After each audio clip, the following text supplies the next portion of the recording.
Assalamualaikum warahmatullahi wabarakatuh. Saya Ahmad Arifandi dari kelas KPIA semester 5, jurusan Komunikasi dan Penyiaran Islam, Fakultas Dakwah dan Komunikasi Universitas Islam Negeri Sumatera Utara Medan. Pada video kali ini akan menjelaskan tentang analisis framing dan analisis isi. Langsung saja masuk kepada penjelasan yang pertama, yaitu mengenai analisis framing. Di dalam ilmu komunikasi ada sebuah teori menarik yang bernama framing. Framing adalah teori atau proses tentang bagaimana pesan media massa memperoleh perspektif, sudut pandang, atau bias. Lebih menariknya, teori framing kerap kali dikaitkan dengan teori agenda setting karena kedua teori tersebut berbicara tentang bagaimana mengalihkan perhatian khalayak dari kepentingan sebuah isu ke dalam apa yang ingin diproyeksikan dan digunakan untuk mengetahui efek media. Secara harfiah, framing artinya pembingkaian dari kata frame yang berarti bingkai. Framing merupakan bagian dari strategi komunikasi, media, dan atau komunikasi jurnalistik. Pengertian praktisnya, framing adalah penyusun atau mengemas informasi tentang suatu peristiwa dengan misi pembentukan opini atau menggiring persepsi publik terhadap sebuah peristiwa. Framing berita merupakan perpanjangan dari teori agenda setting, yaitu pemilihan fakta dalam sebuah peristiwa yang dinilai penting disajikan dan dipikirkan pembaca. Framing tidak berbohong, tapi mencoba membelokkan fakta dengan halus melalui penseleksian informasi, penonjolan aspek tertentu, pemilihan kata, bunyi, maupun gambar, hingga meniadakan informasi yang seharusnya disampaikan.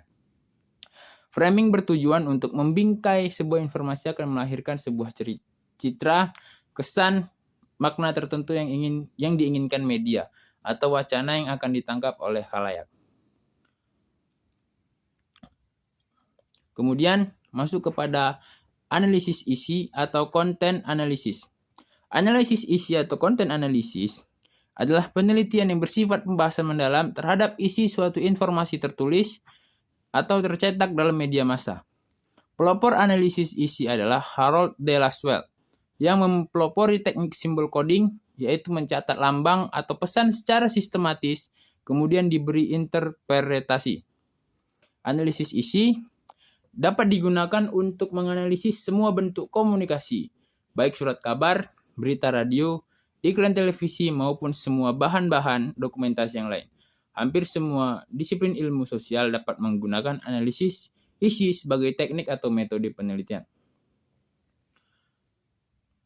Analisis isi didefinisikan sebagai suatu teknik penelitian ilmiah yang ditujukan untuk mengetahui gambaran karakteristik isi dan menarik inferensi dari isi. Kemudian ada syarat penggunaan analisis isi. Analisis isi tidak dapat diberlakukan pada semua penelitian sosial. Analisis isi dapat dipergunakan jika memiliki syarat berikut. Yang pertama, yaitu data yang tersedia sebagian besar terdiri dari bahan-bahan yang terdokumentasi, seperti buku, surat kabar, pita rekaman, naskah, atau manuskrip. Syarat yang kedua, ada keterangan pelengkap atau kerangka teori tertentu yang menerangkan tentang dan sebagai metode pendekatan terhadap data tersebut. Kemudian syarat yang ketiga, yaitu peneliti memiliki kemampuan teknis untuk mengolah bahan-bahan atau data-data yang dikumpulkannya karena sebagian dokumentasi tersebut bersifat sangat khas atau spesifik.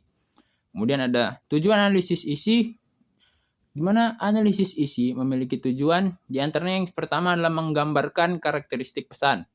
Yang kedua, menarik kesimpulan penyebab dari suatu pesan. Kemudian ada tahapan analisis isi, di mana tahapan analisis isi adalah yang pertama merumuskan tujuan analisis, tahapan yang kedua adalah konseptualisasi dan operasionalisasi, kemudian tahapan yang ketiga adalah lembar coding atau coding sheet, kemudian populasi dan sampel, kemudian tahapan training atau pelatihan, kemudian tahapan proses coding, kemudian ada tahapan perhitungan reliabilitas final, dan yang terakhir ada tahapan input data analisis. Demikianlah penjelasan singkat dari saya mengenai analisis framing dan analisis isi. Demikian, terima kasih. Wassalamualaikum warahmatullahi wabarakatuh.